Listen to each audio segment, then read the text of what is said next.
Topic આપણો drift wave. આપણે આગળ એવું ભણી ચૂક્યા છે કે કોઈ વાહકની અંદર અથવા આપણે વાહકનું બંધારણ જોઈએ તો એ વાહકના બંધારણની અંદર આપણે કીધું લેટીસ બિંદુ ઉપર ધન આયનો આવેલા હોય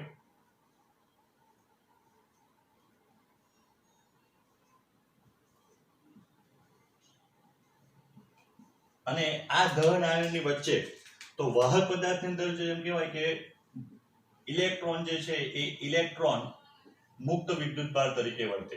મુક્ત ઇલેક્ટ્રોન આ બધા ઇલેક્ટ્રોન જે છે એ હંમેશા અસ્તવ્યસ્ત ગતિ કરતા. આપણે પહેલા જ વિડીયોમાં અથવા પહેલા ટોપિકમાં એ જોયેલું છે કે આપણને કોઈ વાહક તારને ટચ કરતા સામાન્ય સંજોગમાં કરંટ કેમ નથી લાગતો, તો બધા ઇલેક્ટ્રોનને આપણે કહેવાય કે કોઈ એક ડિરેક્શન જે છે એ ડિરેક્શનમાં બધો જે તમે વેગ લેવો તો સરેરાશ વેગ તમને કેવો મળે? 0 મળે. એટલે વિચાર એનો અર્થ એમ થાય કે ધારો કે કોઈક ઇલેક્ટ્રોન આમ જતો હોય તો કોઈક ઇલેક્ટ્રોન આમ જતો. બધા ઇલેક્ટ્રોન જે છે હંમેશા અસ્તવ્યસ્ત ગતિ કરે. તો એનો અર્થ એમ થયો કે કોઈ એક ડિરેક્શનની તમે વાત કરો તો કોઈ એક ડિરેક્શનમાં તમે એમ કહી શકાય કે જેટલા સમયમાં જેટલા ઇલેક્ટ્રોન આ દિશાની આ બાજુ આવે, ધારો કે આપણે કહેવાય a to b આપણે એક ડિરેક્શન છે, તો આ ઇલેક્ટ્રોન b to a થવાના, b થી તરફ ગતિ કરતા છે, તો એટલા જ ઇલેક્ટ્રોન છે almost A a to b તરફ જાય. એટલે આ અસ્તવ્યસ્ત ગતિનો અર્થ એમ થાય કે આપણે જો બધા જે છે n અણુ અથવા n મુક્ત ઇલેક્ટ્રોનનો સરેરાશ વેગ, તો સરેરાશ વેગ ને લખું ધારો કે v0, તો v0 બરાબર પહેલાનો આપણે ધારો કે એને u0 લખીએ, આપણે u0 u લખો, ચાલો આ u1 પ્લસ u2 એમ કરતા un divided by n is equals to કેવું થાય? 0. સરેરાશ વેગ બધાનો કેવો થાય? 0. એનો આપણને કોઈ જાતનું કોઈ પર્ટિક્યુલર ડિરેક્શનમાં એનો પરિણામી વેગ મળે જ નહીં. એટલે આ જે શું થાય? 0 થાય. હવે તો આપણે વિદ્યુત પ્રવાહ નિર્માણ કરો તો આપણે ભણી ચૂક્યા છે કે એના ઉપર આપણે કોઈ એક દિશામાં વિદ્યુત ક્ષેત્ર લાગુ પાડવું પડે. તો વિદ્યુત ક્ષેત્રની લીધે શું થાય? તો વિદ્યુત ક્ષેત્રને લીધે આપણે કહી શકાય કે ઇલેક્ટ્રોન ઉપર, તો ઇલેક્ટ્રોન પર વિદ્યુત ક્ષેત્રને લીધે ઉદ્ભવતો પ્રવેગ, તો a બરાબર શું આવવાનું? તો a બરાબર ન્યૂટનના નિયમ પ્રમાણે F/m, તો F equals to minus E આવવાનું. આપણે ભણી ચૂક્યા છે F equals to QE ને Q બરાબર minus E divided by m. તો આટલો જ એમ કહી શકાય કે પ્રવેગ ઉત્પન્ન થાય એક ઇલેક્ટ્રોનની અંદર. એટલે હવે આપણે એમ કહી શકાય કે જો વિદ્યુત ક્ષેત્ર લાગુ પાડ્યા બાદ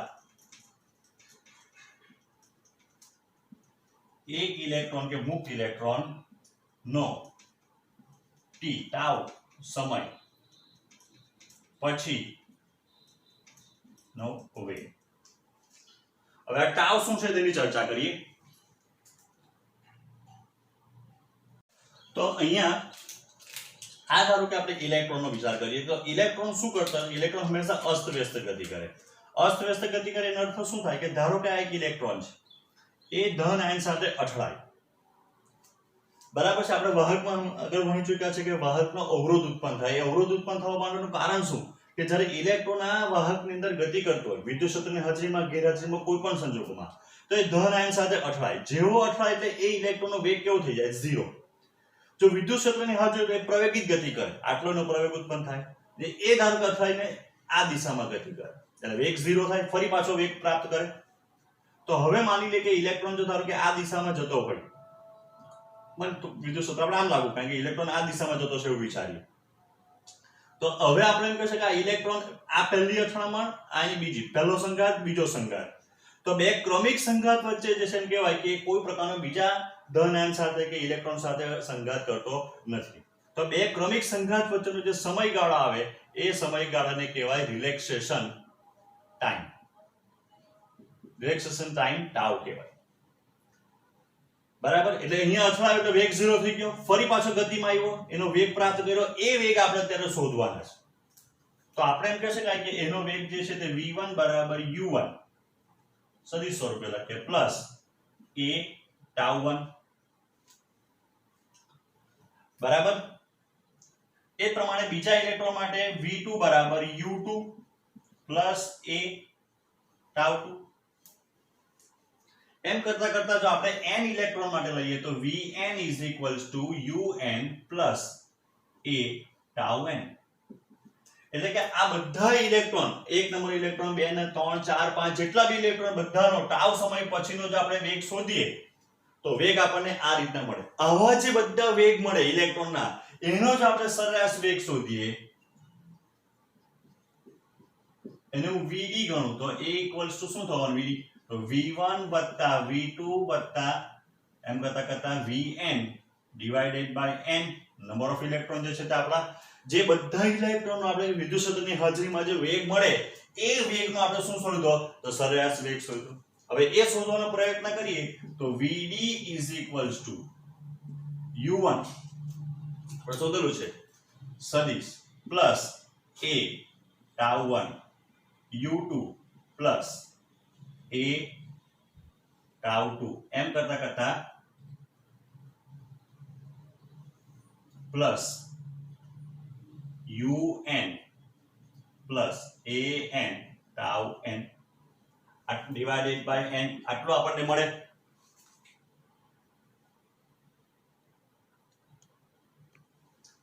હવે therefore vd is equals to તો જો u1 plus u2 plus એમ કરતા કરતા un divided by n plus એ બાકીમાંથી કોમન કાઢી લે તો a tau 1 plus tau 2 એમ કરતા કરતા tau n divided by n આ પ્રમાણે આગળ આપણે ચર્ચા કરી કે શું આવે તો આપણે જ્યારે વિદ્યુત ક્ષેત્ર લાગુ ન પાડેલું હતું ત્યારનો પ્રારંભિક વેગ તો એ પ્રારંભિક વેગનું સરેરાશ તો કેવું આવે આપણને ખબર છે 0 થાય તો એનો અર્થ એમ થયો કે vd = આપણને 0 પ્લસ સદિશ a tau n આ જે આપણને મળેલું છે ટોટલ tau 1 + tau એટલે પહેલા ઇલેક્ટ્રોનનો સરેરાશ રિલેક્સેશન ટાઈમ બીજા ઇલેક્ટ્રોનનો રિલેક્સેશન ટાઈમ તો જે કુલ મળવાનું તે આપણે કહી શકાય સરેરાશ રિલેક્સેશન ટાઈમ tau આ બધા જે રિલેક્સેશન ટાઈમ મળતા હતા tau 1 + tau 2 પહેલા ઇલેક્ટ્રોનનો રિલેક્સેશન ટાઈમ બીજાનો એમ કરતા કરતા n માનો ડિવાઇડેડ બાય n તો આ જે આપણને મળે શું મળે તો એમ કે સરેરાશ રિલેક્સેશન ટાઈમ તો therefore આપણે કહી શકાય કે vd = આપણને મળ્યું a * tau આટલો આપણને મળે. a ની વેલ્યુ મૂકી દઈએ તો -ee divided by m * tau તો vd નું આપણને પહેલું સૂત્ર મળી ગયું. આ vd એટલે શું મળ્યું પહેલા તે જોઈએ તો vd એટલે જે મળ્યું આપણને તો આ જે vd મળ્યું આપણને -ee/m * tau એ શું છે તો વિદ્યુત ક્ષેત્રની હાજરીમાં જે બધા ઇલેક્ટ્રોન હતા જે મુક્ત ઇલેક્ટ્રોન તરીકે વર્તન કરતા હતા એના વેગનું સરેરાશ આપણને મળ્યું. vd બરાબર -ee/m * tau જ્યાં tau એટલે ઇલેક્ટ્રોનનો સરેરાશ રિલેક્સેશન ટાઈમ. રિલેક્સેશન ટાઈમ એટલે શું તો રિલેક્સેશન ટાઈમ એટલે ઇલેક્ટ્રોન જ્યારે વાહકમાં ગતિ કરતો હોય ત્યારે વાહકના ધન આયન સાથે હંમેશા અથડામણ કે સંઘાત અનુભવે તો આવી બે ક્રમિક સંઘાત વચ્ચેનો જે સમયગાળો મળે એ સમયગાળાને કહેવાય રિલેક્સેશન ટાઈમ tau. એવા બધા જે ઇલેક્ટ્રોન છે એ બધા ઇલેક્ટ્રોનનો જો આપણે રિલેક્સેશન ટાઈમ શોધીએ અને તેનું સરેરાશ શોધીએ તો એ આપણને મળે શું મળશે સરેરાશ રિલેક્સેશન ટાઈમ.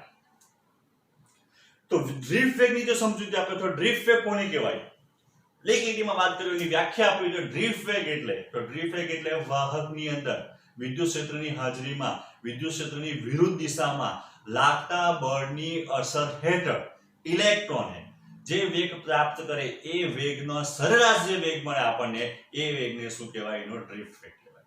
સાદી ભાષામાં બોલીએ તો વિદ્યુત ક્ષેત્રની હાજરીમાં ઇલેક્ટ્રોન જે વેગથી ગતિ કરે એને ઇલેક્ટ્રોનનો ડ્રિફ્ટ વેગ કહેવાય. ઇલેક્ટ્રોનનો ડ્રિફ્ટ વેગ એટલે શું તો ઇલેક્ટ્રોનનો ડ્રિફ્ટ વેગ એટલે વાહકમાં જ્યારે વિદ્યુત ક્ષેત્ર લાગુ પાડવામાં આવે ત્યારે તેમાં રહેલા મુક્ત ઇલેક્ટ્રોન વિદ્યુત ક્ષેત્રની વિરુદ્ધ દિશામાં લાગતા બળની અસર હેઠળ જે સરેરાશ વેગ પ્રાપ્ત કરે એને શું કહેવાય ડ્રિફ્ટ વેગ કહેવાય. બીજો એક નાની એમથી વ્યાખ્યા અથવા સમજૂતી જેવી આપણે જોઈએ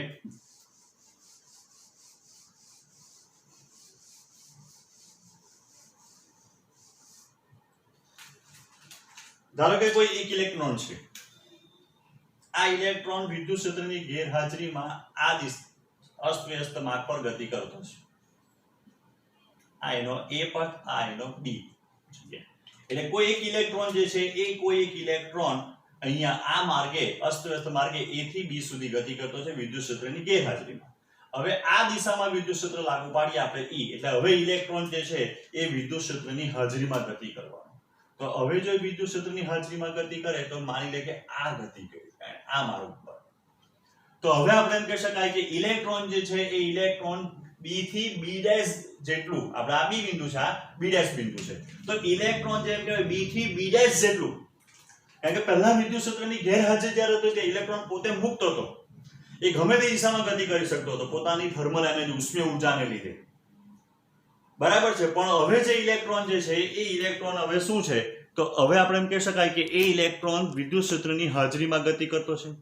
એટલે વિદ્યુત ક્ષેત્રની હાજરીમાં ઇલેક્ટ્રોન પર બળ લાગે, ઇલેક્ટ્રોને કમ્પલસરી વિદ્યુત ક્ષેત્રની વિરુદ્ધ દિશામાં લાગતા બળની અસર હેઠળ ગતિ કરવું પડે, તેનો ગતિપથ બદલાવાનો.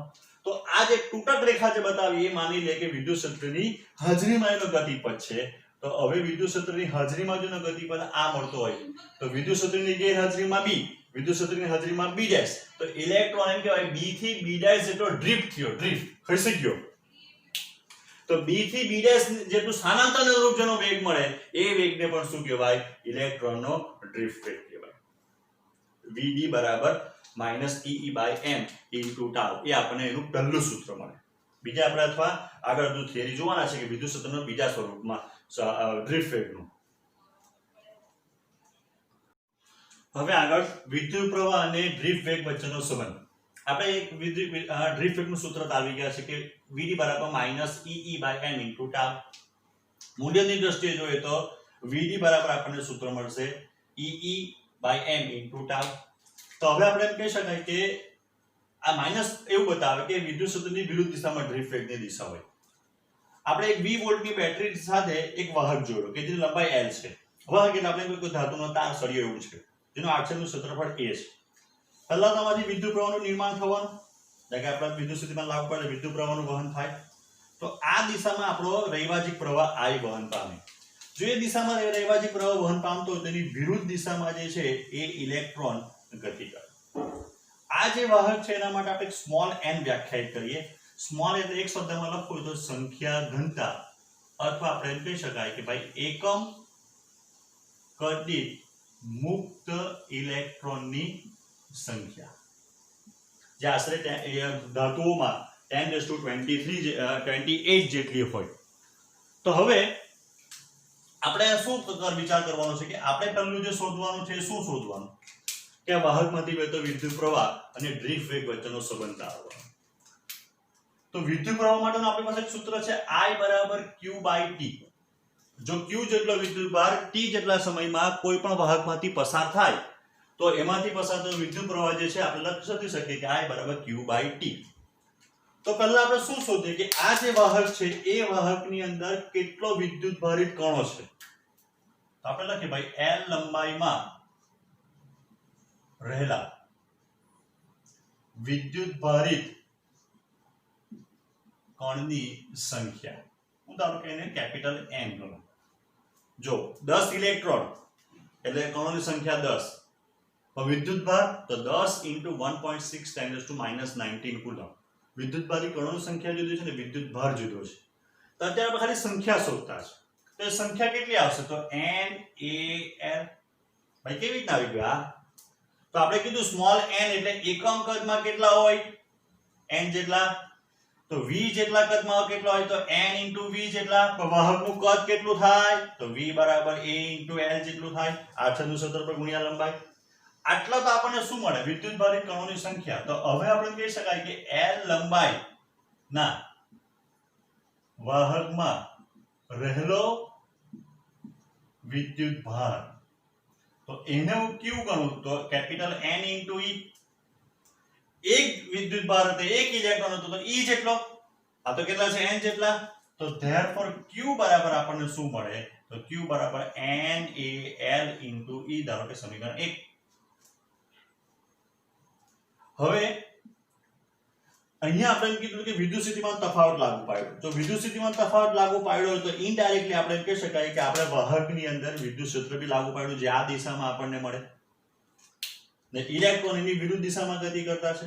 તો ધારો કે ઇલેક્ટ્રોન અહીંથી સ્ટાર્ટ કરીને અહીંયા પહોંચે એટલે L જેટલું અંતર કાપે, બરાબર છે, તો એને અનુરૂપ વેગ, તો એનો ડ્રિફ્ટ વેગ જ આવવાનો, કારણ કે વિદ્યુત ક્ષેત્રની હાજરીમાં ગતિ કરતો છે. તો આપણે કહી શકાય લંબાઈના છેદમાં સમય. તો therefore t બરાબર આપણે લખી શકીએ L/v. તો હવે આપણને qb મળી ગયો, આપણને tb મળી ગયો. તો હવે આપણે વિદ્યુત પ્રવાહ શોધી શકીએ. t કેવી રીતના મળે? તો બરાબર જો ઇલેક્ટ્રોન અહીંથી સ્ટાર્ટ કરે, સ્ટાર્ટ એટલે ઇલેક્ટ્રોન ગતિ કરે અહીંયા પહોંચ્યા, સ્ટોપ, તો L જેટલો અંતર કાપે. એ દરમિયાનનો વેગ કેટલો હોય? તો વિદ્યુત ક્ષેત્રની હાજરીમાંનો વેગ કેટલો હોય? vd જેટલો હોય. તો વેગ બરાબર અંતર ભાગ્યા સમય, તો સમય બરાબર અંતર ભાગ્યા વેગ. તો હવે જો આપણે એની કિંમત મૂકીએ I બરાબર q, એટલે તો q વિદ્યુતભારની કિંમત છે NaL ઇન્ટુ E, આ L ના છેદમાં Vd, LL કેન્સલ, તો I બરાબર સૂત્ર આપણને મળશે LL કેન્સલ NaEVD. જો વિદ્યુતભારની જગ્યાએ સોરી મુક્ત ઇલેક્ટ્રોનની જગ્યા ઉપર કોઈ વિદ્યુતભારિત કણ હશે તો QE બરાબર આપણે Q મૂકતે, તો સૂત્ર આવશે NaQVD. પણ I by A એને નીચે લઈ આવીએ તો સૂત્ર થઈ ગયું NeVD. I by એટલે કોણ? તો J, વિદ્યુત પ્રવાહ ઘનતા, J બરાબર NeVD. તો આ વિદ્યુત પ્રવાહ અને વિદ્યુત પ્રવાહ ઘનતા નો ડ્રિફ્ટ વેગ સાથેનો સંબંધ. I બરાબર NaQVD. વ્યાપક રીતે લખીએ તો વિદ્યુત ભારિત કણ તરીકે ઇલેક્ટ્રોન તો Q આવે, બીજો કોઈ વિદ્યુત ભાર હોય તો Q આવે, કેપિટલ કે સ્મોલ q. તો I બરાબર NaEVD ઇલેક્ટ્રોન માટે, N બરાબર NaQVD બીજા કોઈ વિદ્યુત ભાર માટે, પ્રવાહ ઘનતા J NeVD અથવા NQVD. આગળ આ સૂત્ર ધારો કે નંબર 1 આપું જે આપણે તારવ્યું તો આગળ તે I બરાબર NaEVD આપણે તારવી દીધું. તો I બરાબર NaQ, VD બરાબર સૂત્ર મૂકીએ E ના છેદમાં m ઇન્ટુ ટાઉ. તો therefore I બરાબર Na square E tau by m એવું લખી શકાય. આપણે ભણીશું કે E બરાબર જે છે તે V by L થાય.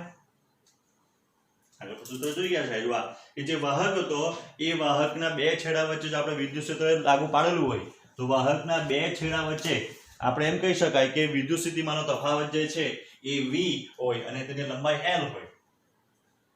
તો therefore I બરાબર Na સ્ક્વેર E ની જગ્યા પર V,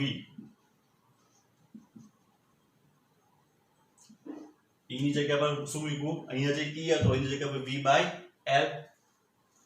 તો therefore V upon I is equals to શું મળે? તો mL divided by N A E square tau. આટલું મળે. હવે જો વાહકનું તાપમાન અચળ હોય, હવે જો વાહકનું તાપમાન અચળ હોય તો દળ તો હંમેશા અચળ જ રહે, L લંબાઈ બી અચળ રહે, N સંખ્યા ઘનતા પણ અચળ રહે, આજનું ક્ષેત્રફળ બી અચળ રહે, ટાઉ પણ અચળ રહે ને વિદ્યુત ભાર તો અચળ છે. એનો અર્થ થાય કે જો તાપમાન અચળ હોય તો આ બધું કેવું થાય? અચળ જ થાય. ને આપણો ઓહમનો નિયમ આ નિયમ કહેવાય કે પ્રૂફ છે કે V upon I is equals to અચળ. ને તમે આ બધાનો જો તમે જો કે કિંમત મૂકો ને V upon I જેમ જો તો કે અવરોધનું પરિમાણ આવે. એટલે કે હવે આપણે કહી શકાય કે therefore V upon I equals to અચળ equals to R બરાબર mL Na E square tau. બરાબર. ઓહમના નિયમ પ્રમાણે આપણે કહી શકાય V upon I બરાબર R વાહકનો અવરોધ. તો હવે આપણે R ની વેલ્યુ આપણને ખબર છે કે R બરાબર rho L by A. તો is equals to mL Na E square tau. Therefore rho is equals to m upon LL cancel થઈ ગયા, m upon N E square A B cancel N E square tau અથવા sigma બરાબર 1 upon rho બરાબર N E square tau by n. આ સૂત્ર આપણને મળે. આ અવરોધકતાનું સૂત્ર છે, આ છે તે વાહકતાનું સૂત્ર. અવરોધકતા અને વાહકતા એકબીજાને કેવા હોય? વ્યસ્ત પ્રમાણમાં. હવે આ સૂત્ર કેમ તારાયું આપણે? એક તો થિયરી તરીકે પૂછાય તો આપણે લખવું પડે ભાઈ અવરોધકતા અને વાહકતાનો સંબંધ, બ્રીફ રેટ સાથેનો સંબંધ અથવા રિલેક્સેશન ટાઈમ સાથેનો સંબંધ દર્શાવતું સૂત્ર તારવું અથવા બંને સૂત્ર તારવું એવું આપણને સવાલ પૂછાય. પણ હવે આપણે જોઈએ કે એની અવરોધકતા જે છે, અવરોધકતા કોના પર આધારિત? m(n)(e²) tau. ટાઉ એટલે રિલેક્સેશન ટાઈમ, સરેરાશ રિલેક્સેશન ટાઈમ. બરાબર. હવે આપણે કોઈ વાહક લીધો, આગળ આપણે ચર્ચા કરી ગયા તે પ્રમાણે એ વાહકનું જો બંધારણનો વિચાર કરીએ તો આપણને ખબર છે કે વાહકમાં જે બંધારણ જે છે એ જોવા જઈએ તો વાહકમાં શું છે? કારણ કે લેટિસ બિંદુઓ પર ધન આયન છે.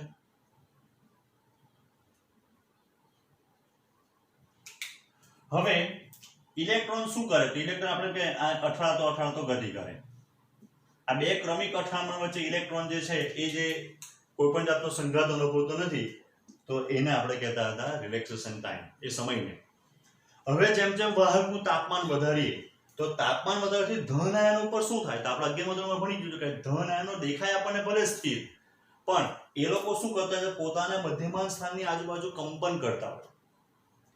હવે જો તાપમાન વધારે તો શું થાય? તો તાપમાન વધારવાથી આ જે ધન આયનો છે એને આવૃત્તિ વધવાની અને કંપ વિસ્તાર વધે. ઘણી વખત આપણને આવી ગયું છે. તો પહેલા માની લઈએ આપણે કે આ જે બે, ધારો કે વિચાર કરીએ કે બે ધન આયનો છે, એ બે ધન આયનોની વચ્ચે કોઈ ઇલેક્ટ્રોન જે છે આપણે કઈ ગતિ કરતો હોય, તો ઇલેક્ટ્રોન જ્યારે ગતિ કરે તો ત્યારે એ અહીંયા અથડાય ને પછી એ અહીંયા અથડાય. તો આટલા સમય માટે એ રિલેક્સ રહે. પણ જો હવે કંપ વિસ્તાર વધે તો આ અહીંયા સુધી આવે, આ અહીંયા સુધી આવે. કારણ કે દોરોનો કંપ વિસ્તાર વધવાનો તાપમાન વધારવાની સાથે.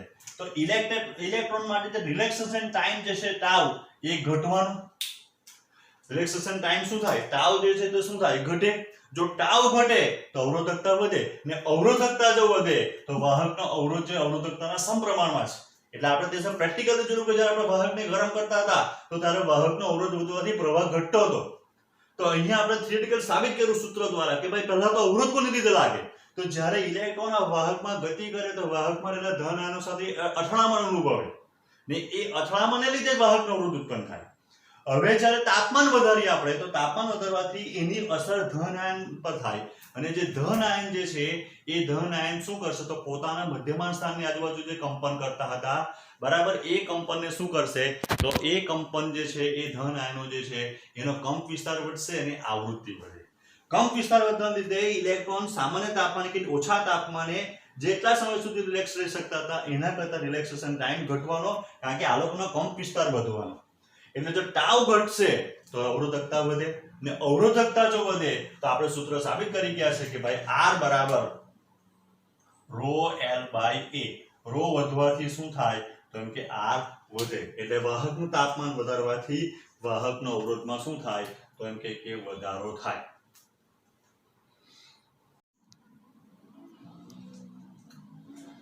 આપણે અત્યારે સૂત્ર સાબિત કરી ગયા કે ભાઈ વિદ્યુતભાર વાહકની વાહકતા એટલે સિગ્મા બરાબર n(e²) ટાઉ/m. વાહકતા નંબર ઓફ ઇલેક્ટ્રોન, મુક્ત ઇલેક્ટ્રોનની સંખ્યા પર, વિદ્યુતભાર પર, રિલેક્સેશન ટાઈમ પર, દળ પર આધારિત છે.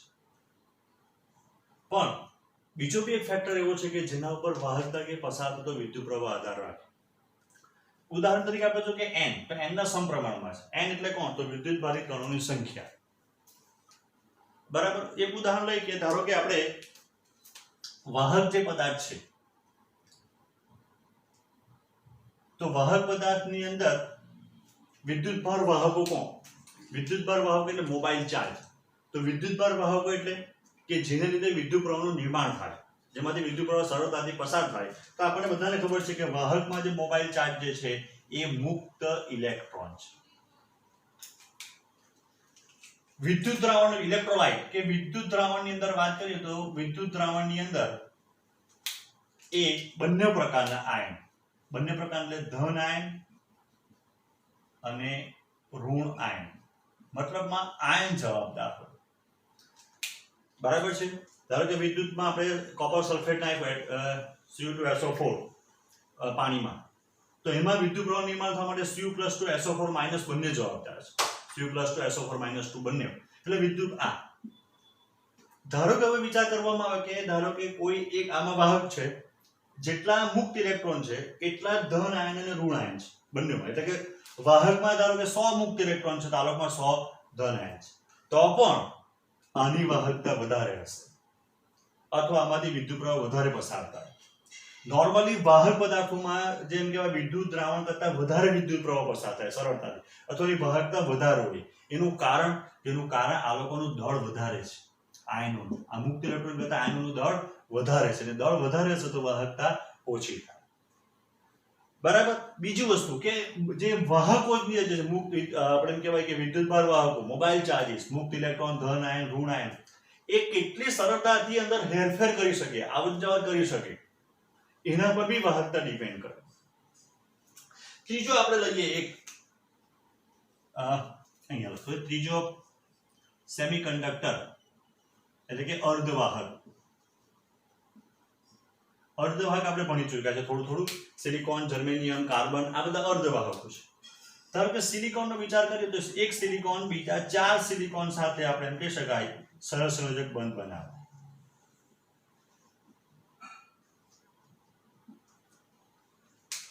એટલે જો આ જે છે આ ઇલેક્ટ્રોન છે જે સંયોજક બંધની અંદર છે.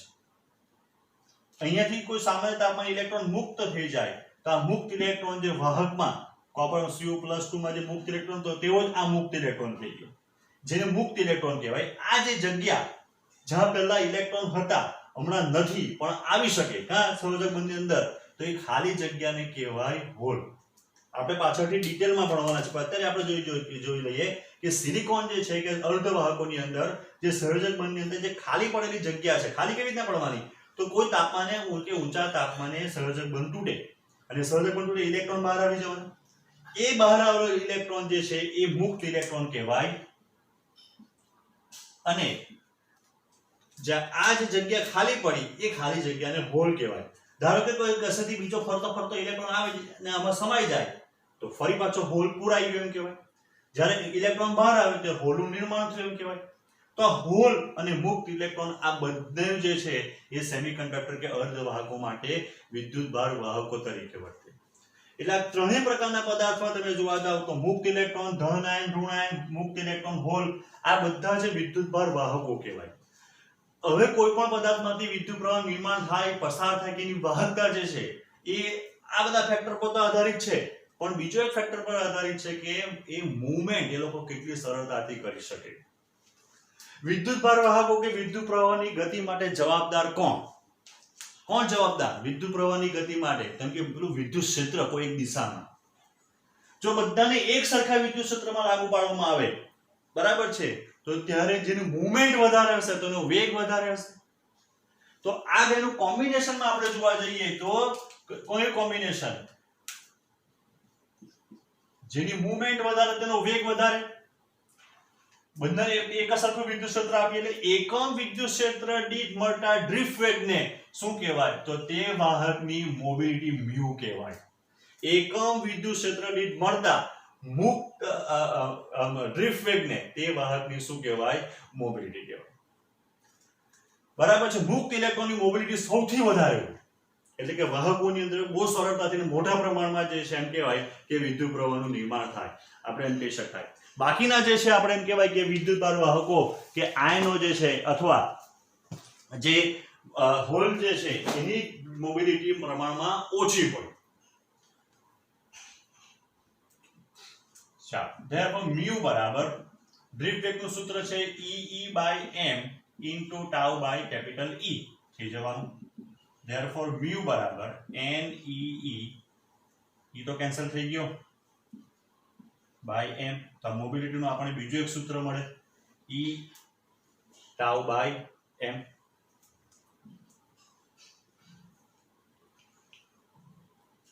હવે જો ઇલેક્ટ્રોન હોય, મુક્ત ઇલેક્ટ્રોન, તો મોબિલિટી mu E બરાબર આપણને મળશે E tau by m. જો હોલ હોય તો mu h બરાબર E tau by m. Electron અને હોલ બંનેના એમ કહેવાય કે વિદ્યુતભાર એક સરખો હોય, ઇલેક્ટ્રોનનો -e જેટલો હોય, આનો વિદ્યુતભાર જે છે તે +e જેટલો હોય. તો ઇલેક્ટ્રોન અને હોલની બંનેની આપણને મોબિલિટી આ રીતના મળે. હવે આગળ આપણે જોઈએ તો I બરાબર આપણે સૂત્ર આવી ગયા NEA * VD. તો વ્યાપક રીતે આપણે લખી શકાય કે I બરાબર Q N A V D એની જગ્યાએ આપણે વિદ્યુત ભાર મૂક્યો Q.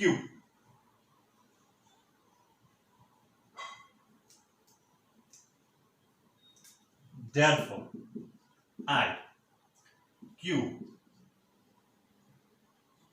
N A V D બરાબર તો mu into E. તો આના પરથી આપણે સ્પષ્ટ કહી શકાય કે જેની મોબિલિટી વધારે એમાં વિદ્યુત પ્રવાહ કેવો થાય તો આપણને વધારે મળે. એટલે જેમ મોબિલિટી વધારે હશે તેમ આપણે કહી શકાય કોઈ પણ પદાર્થ જે છે એ કોઈ પણ પદાર્થની અંદર આપણને પદાર્થ વાહકમાં કે કોઈ પણ વિદ્યુત ભાર પસાર થતો હોય તો જેની મોબિલિટી વધારે એમાં વિદ્યુત પ્રવાહનું મૂલ્ય આપણે એમ કહી શકાય કે વધારે હોય. અહીંયા હવે જે હોલ અને ઇલેક્ટ્રોનની આપણે વાત કરી તો હોલ અને ઇલેક્ટ્રોન માટે જે સેમિકન્ડક્ટર જે છે એની અંદર વિદ્યુત પ્રવાહનું નિર્માણ એ બંનેને લીધે થાય, ઇલેક્ટ્રોનને લીધે બી થાય અને હોલને લીધે બી થાય. તો I બરાબર અહીંયા લખવું હોય તો EANE ઇલેક્ટ્રોનની સંખ્યા ઘનતા VDD ઇલેક્ટ્રોનનો ડ્રિફ્ટ વેગ વત્તા EANHVDH. NH એટલે હોલની સંખ્યા ઘનતા, Ne એટલે ઇલેક્ટ્રોનની સંખ્યા ઘનતા. તો સેમિકન્ડક્ટર જે છે તો એ સેમિકન્ડક્ટર માટે કે અર્ધવાહક માટે આ સૂત્ર આવે. જો તમે Q ની જગ્યાએ E મૂકી દેવ તો અહીંયા અથવા અહીંયા આપણે લખેલું જ છે આ કોના માટે આવે તો આ વાહક માટે આવે. તો વિદ્યુત પ્રવાહ માટે તમે જો કે ડ્રિફ્ટ વેગ વધારે તેમ વિદ્યુત પ્રવાહ વધારે, સંખ્યા ઘનતા વધારે તેમ પ્રવાહ વધારે. કોઈ બી સૂત્રમાં તમે જો ઇનડાયરેક્ટલી મોબિલિટી અંદર આવી જ જતી છે અહીંયા. એટલે અહીંયા I બરાબર લખવું હોય તો AE કોમન કાઢી લઈએ તો NEVDE પ્લસ NHVDH આપણને મળે.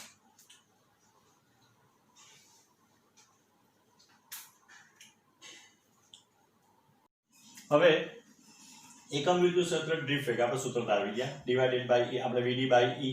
VD એટલે EM બાય ટાઉ, એ કેન્સલ તો mu બરાબર E ટાઉ બાય m આપણે સૂત્ર તારવી ગયા. સત્ય આગળ બેઠું. હવે સિગ્મા બરાબર તમે NE tau upon m into E. તો E tau by m equals to તો mu આવી જાય એટલે સિગ્મા બરાબર n mu E mu into E. એટલે કે સેમિકન્ડક્ટરનો વિચાર કરીએ તો સેમિકન્ડક્ટર કે અર્ધવાહક માટે સિગ્મા બરાબર sigma E plus sigma H. E એટલે મુક્ત ઇલેક્ટ્રોન, N એટલે હોલ. તો ધેરફોર આપણે કહી શકાય કે n ઇલેક્ટ્રોનની સંખ્યા ઘનતા, ઇલેક્ટ્રોનની મોબિલિટી અને E એટલે ઇલેક્ટ્રોનનો વિદ્યુત ભાર સેમ ટુ સેમ NH હોલની સંખ્યા ઘનતા, હોલની મોબિલિટી અને હોલનો વિદ્યુત ભાર. તો સિગ્મા બરાબર આપણે કહી શકાય કે E into Ne mu E plus NH mu H. આ વાહકતા જે છે તો વાહકતા કોના પર આધાર રાખે તો વાહકતા જે છે તો મોબિલિટી પર આધાર રાખે. વાહક પદાર્થો માટે હોલ હોતા નથી એટલે mu h બરાબર 0 મૂકી દેવ તો વાહક પદાર્થો માટે ENE into mu ENE into આ સૂત્ર આવી જાય. કારણ કે એની અંદર હોલ હોતા નથી ને અર્ધવાહકોમાં હોલ પણ હોય તો હોલ હોય તો આપણે જો સીધા પ્રમાણમાં તો હોલ હોય તો NH into mu h આપણે લખવું પડે.